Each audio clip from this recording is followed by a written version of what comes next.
The crypto market is still in a very precarious position. I don't want to downplay that, but we did talk a little bit yesterday about contrarian energy. Check out that video if you haven't already. And, regardless of if you're looking at this altcoin or that altcoin, this project or that project, overall, in terms of macro trends, it's time to pay attention because there are some indications that actually a significant altcoin season may be a lot closer than it would otherwise feel like right now.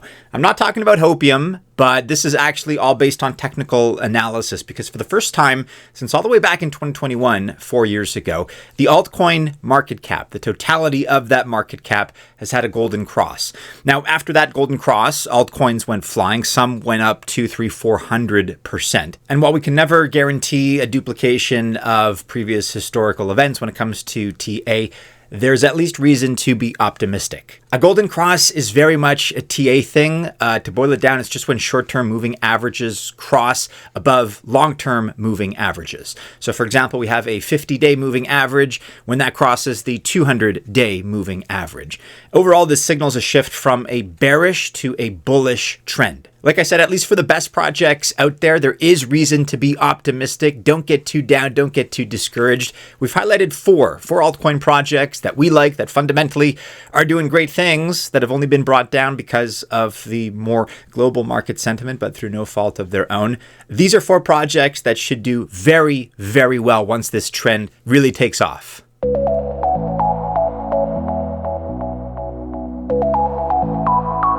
Welcome to the channel. My name is Maddie and this is Altcoin Buzz. All the best of luck if you choose to invest. I wish you very, very well. Just remember that I'm not a financial or investment advisor, and that means by extension that this video is not official financial or investment advice. Just before we get into the selections that we have researched for you in today's video, a word on why really all of this matters in the first place. Because most technical traders, especially swing traders, are looking for bottoms and reversals to trade.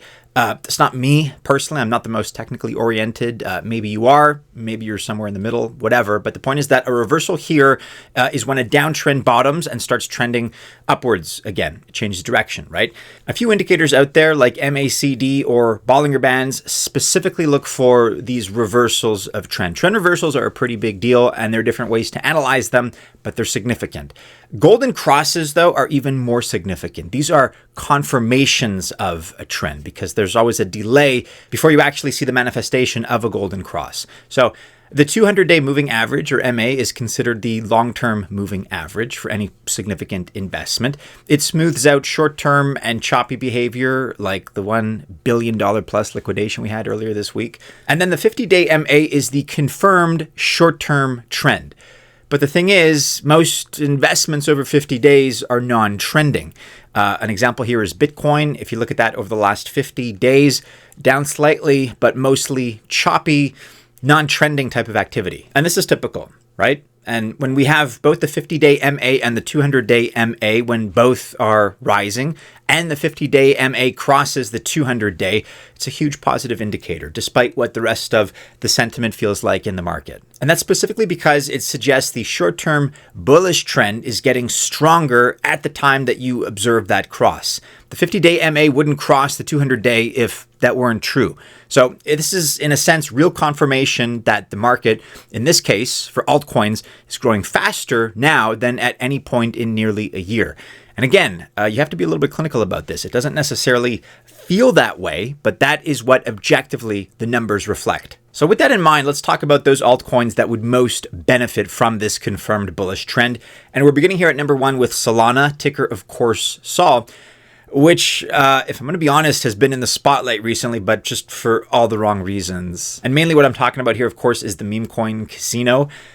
In fact, a lot of people would attribute the difficulties of this bull market, which doesn't always feel like a bull market, to the exuberance and kind of the hyperbole that we've seen with meme coins that Solana's responsible for. And then, of course, this is especially true with the recent Libra meme coin fiasco. It was an Argentinian meme coin to supposedly stimulate economic growth in Argentina, but the project rugged and all that money doesn't look like it's coming back to crypto. So Solana, Meteora, and Jupiter were in the crossfire for accommodating this coin. You can check out our recent video on this topic. Effectively, Solana paid the price for this. And as you can see, it's had a pretty massive downtrend over the last 30 days here. The current price as I record is just over $137, which represents about a 53% drop from the recent all-time high that it hit only about a month ago. To compound the issue, unfortunately, even further, there's also an 11.1 million SOL unlock in just 3 days' time. So that's on the 1st of March, and all of that Solana is worth a lot, $1.56 billion. It's going to hit the market. Now, many are saying that as far as the price of SOL, the prediction here is that it's going to go as low as $125, maybe $120. Okay, so I've painted a bit of a grim picture here so far. However, in April, we should see a resurrection of sorts, and SOL is expected to kind of start making a comeback here, hit the $160 mark again. And Solana, of course, is no stranger to the comeback story. You may remember when SOL hit $8, back in September of 2022. This is a resilient project. Don't forget that. Despite whatever you may think about meme coins, I'm not a fan. I think there is some criticism here that can be discussed. But as a project, they're going to be around for the long term. They're not going to be this low forever. And number 2 here, we're talking about Sonic, which may be kind of quasi-familiar to you as a name. The ticker is S. And you may know Sonic from when it was known as Phantom, FTM. Phantom got a complete overhaul and they have rebranded to Sonic. This project launched a new layer 1 chain, that's the Sonic chain. This improved speed and scalability in particular, but it also offers a better user experience right now. And the rebranding was completed in January of this year, so just last month. There was also a pretty big airdrop of S tokens. However, you can still earn Sonic points by being active on their platform. And this is going to qualify you for more airdrops in the future. The airdrops will go out for various reasons. You can earn points, though, by holding whitelisted assets, PP, or passive points. Also by deploying whitelisted assets, AP in this case, or active points. And you can use participating apps and earn app points, gems as well. And by the way, if you still hold FTM tokens, you ought to be aware that you can upgrade them 1-to-1 to S. There's a special portal that's been put together just for this. So I'm just mentioning this just in case you hold your FTM in your non-custodial wallet, as you should. By the way, all FTM on exchanges should have swapped automatically to S by now. But again, if you're holding it offline, the onus is on you. Sonic is also kind of an unsung hero when it comes to its ecosystem, which is active, which is growing, and which is looking healthy right now. The price of S has seen some positive development. It's currently at just over 72 cents. However, over the last 30 days, it's been up by about 57%. The total and circulating supply is 2.175 billion S tokens. Unfortunately, minor red flag here, there is an unlimited supply of the S tokens.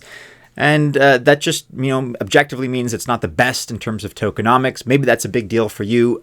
Maybe it's not. For me, it certainly registers, but to each their own when it comes to this point. Just want to make sure I highlight it every time. It is what it is, right? Nevertheless, if you look at its recent performance, S is doing well. It's got some momentum, doesn't seem to be as affected as a lot of the other altcoins out there. We expect it to go up to $1 and beyond actually fairly soon. At number 3 here, we have Ripple, XRP, which manages to remain in the news no matter what, seemingly. Between the end of 2018 and 2024, its price kind of remained the same. It was stable. But of course, at the end of last year, at the end of 2024, the XRP token went parabolic. From 51 cents in early November all the way to $2.71 in early December. So 5x right there. Its current top was at $3.31. That was in January this year. That's actually only 9 cents away from the 2018 all-time high. And honestly, in a way, who would have thought that XRP would see this kind of resurrection, almost along the lines of Solana, like we discussed earlier, a similar comeback. One major factor, of course, was the end of that long-standing lawsuit with the SEC, right? Their beef with the Securities and Exchange Commission in the United States. That kind of, in retrospect, really did invigorate XRP and got it going again. Once that got out of the way, a lot of positive news kept coming for Ripple and for XRP. It just seemed organically to be happening. I'll cite some examples here. A big one, of course, is that Ripple launched its own stablecoin. That's RUSD. This is gaining in adoption. There's a great use case here. RippleNet is also getting more widespread recognition. This is their global payment network, and it's part of the XRP ledger. It basically makes the most out of XRP's speed and how cost efficient it is. And this should kind of become the rails really for TradFi for their international banking services. So there's a lot of potential here, and it's off to a good start. As you probably remember, it wasn't that long ago, XRP was also in the running to be part of the strategic crypto reserve that is in opposition to the idea of just a strategic Bitcoin reserve, right? And I still contend that as far as the United States policy, if and when this happens, if this strategy kind of manifests, then the most likely thing that we're going to see is a strategic Bitcoin reserve, specifically and exclusively Bitcoin, as opposed to a broader, more diversified basket of cryptos, Bitcoin, and other stuff. I think it's going to be just BTC. Again, if the Bitcoin reserve happens at all, but I think that is the most likely option. The current price of XRP sits at $2.24, which is basically flat on the day. But this is a token that has a very strong chance at breaking its previous all-time high from 7 years ago, a long time ago. And then, of course, once it eclipses that previous high water mark, we're in price discovery, right? So who knows? If you're looking to buy one of the coins that we're discussing in this video, we have a great ongoing campaign with BYDFI. This is one of the best places to find these kinds of coins. And the benefit here is that you can trade spot markets without KYC, without Know Your Customer. Give BYDFI a chance. Get some bonuses for opening an account. We have this exclusive ongoing promotion, Altcoin Buzz, BYDFI. So check the link in the description below. Open that account and you'll get some nice bonuses for doing so. All right, at number 4 here, first of all, no list is complete without a coin that represents whatever is the hottest crypto sector at the time. Currently, that's RWA, real world assets. And we're going with one of the leaders in this space, ONDO Finance, ticker ONDO, ONDO. RWA just has this destiny that seems to be written in the stars in terms of dominating the market. This can be as early as 2030, so there's no rush. There's plenty of time to position yourself here. But the numbers speak for themselves.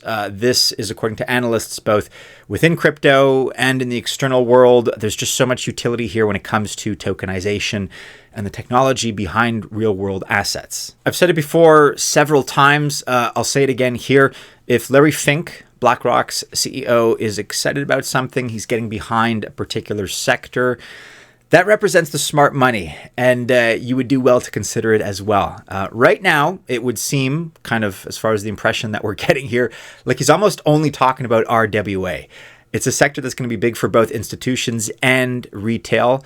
And Larry Fink and, his kin, his orbit, all of these guys are very interested in tokenized T-bonds, treasury bonds. And of course, I mention that because that is exactly what ONDO offers with its OUSG stablecoin. It is backed by short-term U.S. government treasuries. And moreover, ONDO also offers access for retail to these. If retail wants, they can avail themselves. And interestingly, ONDO announced a cooperation with Swiss ecosystem platforms like Navi Protocol. And so this emphasizes the crossroads really between TradFi and DeFi. ONDO, of course, also offers its USDY stablecoin. This is a freely transferable yield coin.